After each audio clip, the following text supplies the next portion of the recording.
Bismillahirrahmanirrahim. Assalamualaikum guys. Welcome back to my YouTube English literature channel. So today I'm going to discuss the symbols of shoes in Waiting for Godot. So हम discuss करेंगे कि ये shoes जो थे जो एस्ट्रैगन के shoes थे वो क्या सिम्बलाइज करते हैं. So let's get start the video. So अगर आपने मेरा चैनल सब्सक्राइब नहीं किया तो काइंडली जल्दी से जाएं और मेरा चैनल सब्सक्राइब करिए and don't forget to press bell icon. So let's get start the video. So अगर आप इसकी समरी जानना चाहते हैं तो मैंने इसकी समरी की पहले एक वीडियो बना दी है और इसके एब्स्ट्रैक्ट प्ले पे भी एक वीडियो बन चुकी है. सो आप वो जाके देखें. And now let's start our lecture. So जो बूट्स हैं इन वेटिंग फॉर गॉडो ये सिंबलाइज कर रहे हैं डेली बेसिस की स्ट्रगलिंग को. जो लोग आफ्टर वर्ल्ड वॉर 2 जो डेली बेसिस पे लोग स्ट्रगल कर रहे थे ना अपने आप को एक सेटिंग में रखने की, अपने आप को बिजी रखने की विद ridiculous ways, उनके पास कुछ भी नहीं था करने को. They have nothing to do है and they had nothing to done. So उन्होंने क्या किया, अपने आप को किसी ना किसी चीज़ में बिजी रखा और वो बिजनेस भी उनकी बहुत ज़्यादा फजूल और रिडिकुलस थी. जैसे कि दिखाया गया है कि एस्ट्रैगन जो है वो बूट्स उतारने की कोशिश करता है बिकॉज वो उस बूट्स की वजह से पेन फील करता है अपने पाँव में. सो वही पेन जो थी वो आफ्टर वर्ल्ड वॉर 2 सारे लोग जो थे वो फील कर रहे थे और उस पेन से निजात हासिल करना चाहते थे. ठीक है, एस्केप चाहते थे उस तमाम तरह की तकलीफ़ों से. जैसे कि एस्ट्रैगन चाहता है वो अपने जल्दी से बूट उतार दे. वो चाहता है कि उस शूज़ को उतार दे क्योंकि उसकी पेन हो रही थी उसको और उसकी पेन कम हो जाए.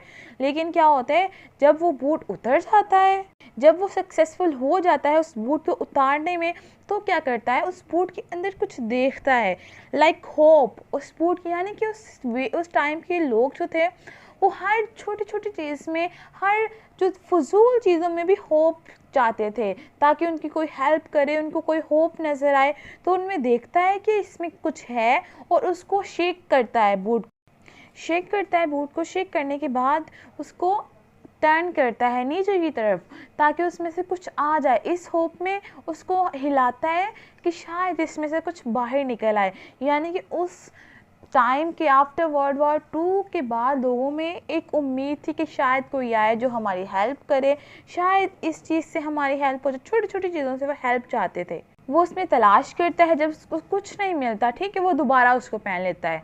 यानी कि उस एरा के लोगों के पास कुछ भी करने को नहीं था. ठीक है, वो अपनी लाइफ में चेंज लाना ही नहीं चाहते थे. वो किसी न किसी के मोहताज रहते थे कि कोई आए, वो हमें हमारी हेल्प करे, वो हमें जो है वो सेट करे. वो खुद नहीं सेट होना चाहते थे. वो खुद मतलब अपनी खुद की मदद ही नहीं कर रहे थे. वो इस कदर साइकोलॉजिकल उनकी साइकी इफ़ेक्ट हो चुकी थी कि वो चाहते थे सिर्फ कोई होप ही आ सकती है, वही हमें सेट कर सकती है. अदरवाइज़ हम खुद तो रिवाइव नहीं हो सकते, हम खुद को सर्वाइव नहीं कर सकते. जैसे कि व्लादिमीर और एस्ट्रैगन वो वेट कर रहे थे फॉर गॉडो ताकि वो आए और उनको बचा ले, उनको सर्वाइव कर ले. बट क्या हुआ, गॉडो नहीं आता.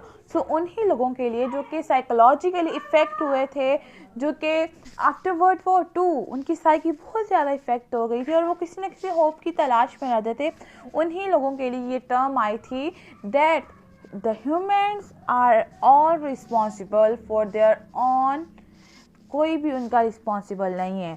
बेशक वो खुद को जिस मर्जी वे में मोल्ड कर लें, वो उन्हीं का वे होगा. ठीक है, वो ही खुद के रिस्पॉन्सिबल हैं, चाहे वो उनकी हैप्पीनेस हो, चाहे वो उनकी सैडनेस है. जो भी उनकी लाइफ में होता है वो सारे उसके खुद ही रिस्पॉन्सिबल होते हैं, कोई और उसका रिस्पॉन्सिबल नहीं होता. There is no one who helps them. Okay, it's doesn't mean that God है ही नहीं, गॉड एग्जिस्ट नहीं करता. गॉड एग्जिस्ट करता है अकॉर्डिंग टू अस. बट उसके बाद जो है, जो जैसे नीत्शे की फ़िलासफ़ी आई कि गॉड जो है वो कहाँ है, अगर एग्जिस्ट करता है तो सामने क्यों नहीं आता, हम ये सारा कुछ क्यों फेस कर रहे हैं, हमारी ये डिस्ट्रक्शन जो है, जो हमारी सर्वाइवल इम्पॉसिबल हो गई है, वो क्यों है.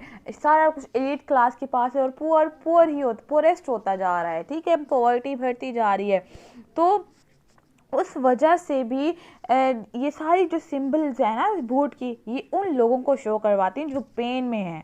On the other hand, Estragon's boat are symbolic of number of things, like they represent Estragon as much more practical than Vladimir, more of a realist.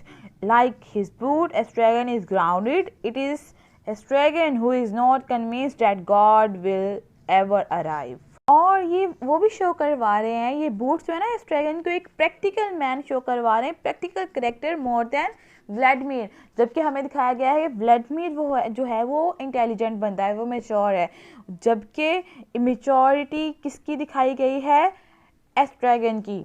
वो उसको पता होता है कि वो जानता है कि गोडो नहीं आएगा, जैसे कि हमें दिखाया गया है। वो बार बार कहता है कि चलो चलें, बट व्लादिमीर उसको रोकता है कि हम गोडो का वेट कर रहे हैं, तब वो बैठता है। अदरवाइज वो बार बार यही कहता जा रहा है कि चलो चलें, वापस चलें, हम यहाँ पे क्यों बैठे हैं।